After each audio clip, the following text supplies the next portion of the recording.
এই আসিয়া দৃশ্য আমরা ভুলে যাব।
উদ্যোগ আর না আছে ফ্রি মিক্সিং বন্ধের উদ্যোগ। তো আপনার ইজ্জত চলে গেলে কে ফিরাই দেবে আপনাকে? আমি তো আপনার ভালোর জন্যই কথা বলছি। সমস্যা হচ্ছে আমরা সমস্যার গোড়ায় যেতে চাচ্ছি না।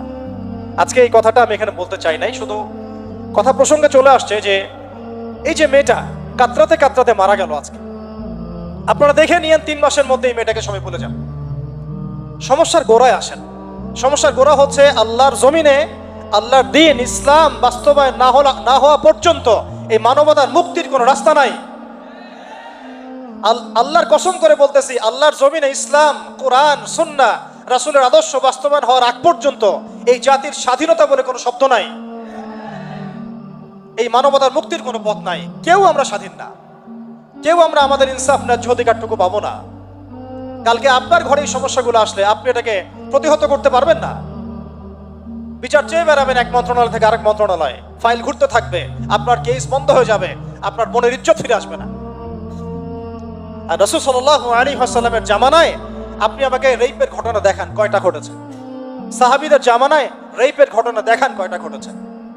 জেনার ঘটনা দেখান না কয়টা ঘটেছে? ব্যভিচার কয়টা ঘটেছে? চুরি বা কয়টা হয়েছে? ধর্ষণ কয়টা হয়েছে? ডাকাতি কয়টা হয়েছে? একটা দুইটা রেয়ার আপনি ঘটনা দেখাতে পারবেন। এবং যখন সেই ঘটনা ঘটেছে ইনস্ট্যান্ট দেন এন্ড দেন নবী সাল্লাল্লাহু আলাইহি ওয়াসাল্লাম শরীয়ত আইন বাস্তবায়ন করেছেন। তিনি শুধু মানুষকে তাকওয়ার ওয়াজ নসিহত করেন নাই, বরং আল্লাহর আইনও বাস্তবায়ন করেছেন। এই দুইটা সমানুপাতিকভাবে চলতে হবে সমাজের মধ্যে। শুধু তাকওয়ার ওয়াজ করেই সব বন্ধ করা যাবে না, আইনও বাস্তবায়ন করতে হবে। তখন দেখবেন সমাজ সমান্তরালভাবে চলবে, একটা আলোকিত সমাজ বিনির্মাণের দিকে আমরা হাঁটতে পারবো ইনশাআল্লাহ। শুধু আমি ওয়াজ করে যাব, আইনের কোনো বাস্তবায়ন নাই, আবার আইন বাস্তবায়নে কথা বলবো, তাকওয়ার কোনো সমাজ নাই, এভাবে হবে না। দুটো একসাথে চলতে হবে।